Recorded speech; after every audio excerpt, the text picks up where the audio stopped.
What's up, guys? It's Dan Man, your local mythological historian, bringing you another big video for Godforge.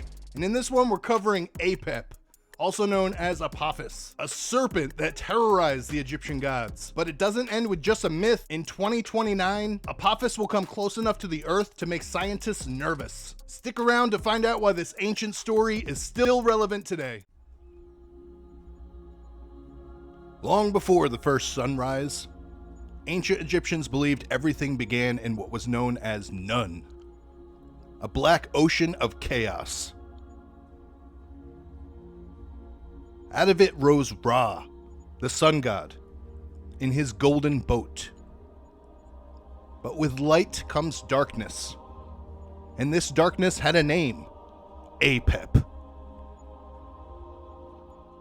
Apep wasn't just a snake. He represented pure chaos, trying to swallow the sun and plunge the world into darkness every single night. Ancient Egyptian texts, dating back 4,400 years, describe Apep as the serpent with dazzling flame. These texts tell us how Egyptians tried to protect themselves from him with rituals. In later writings, Apep's destructive power is described as having a fiery belly and an iron spine. Egyptians weren't just afraid of him, they actively performed rituals to keep him at bay. One ritual included spitting, burning, and stabbing Apep's name into clay 7 times, because 7 was seen as the number of cosmic protection. It wasn't just adults who feared Apep. Children wore frog amulets for protection. Why frogs? Because frogs eat bugs, and bugs attract snakes. It was a kind of ancient snake repellent. During eclipses, Egyptians would bang pots and shout to scare Apep away. The idea was that by making noise, they would drive him back into the underworld, allowing Ra to continue his journey. The earliest eclipse we have records of happened during Pharaoh Merneptah's reign in 1207 BCE. It's probably safe to assume that Egyptians didn't just see this as a celestial event, they saw it as a battle between light and darkness. And Egypt wasn't alone in this belief.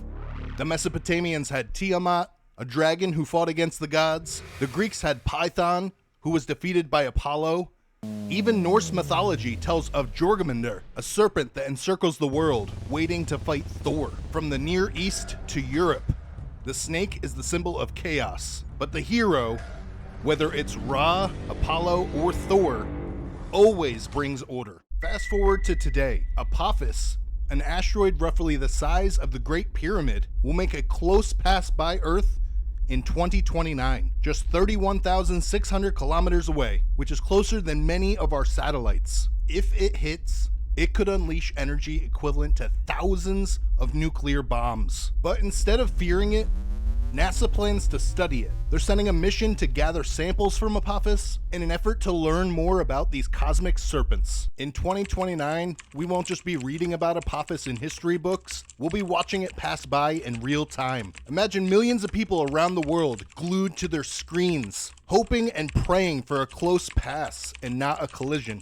No copper pots this time, just the power of modern tech and social media to keep us safe. Now let's bring it back to the realm of gaming. Godforge is a game where gods from different pantheons battle it out. And guess who's coming to Godforge? That's right, Apophis himself. In Godforge, Apophis won't just be a myth. He's a playable character, bringing his chaos powers to life. He can control darkness and fear, and maybe even consume light. It's definitely going to be epic.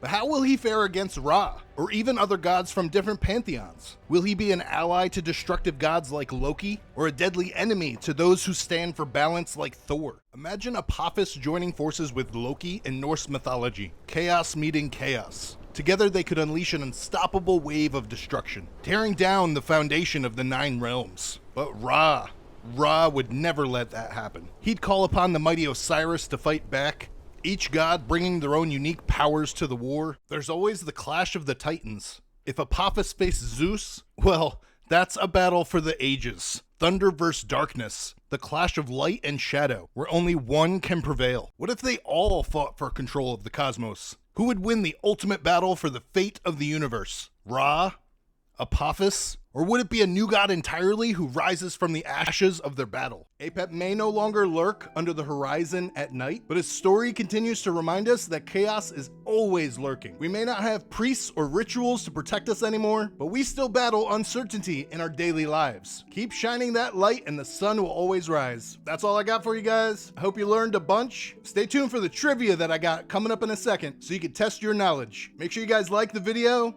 and subscribe if you guys aren't already so you can stay tuned for all the future gods. I appreciate you all. Stay blessed. I hope you guys have a great night. I'll see you on the next one.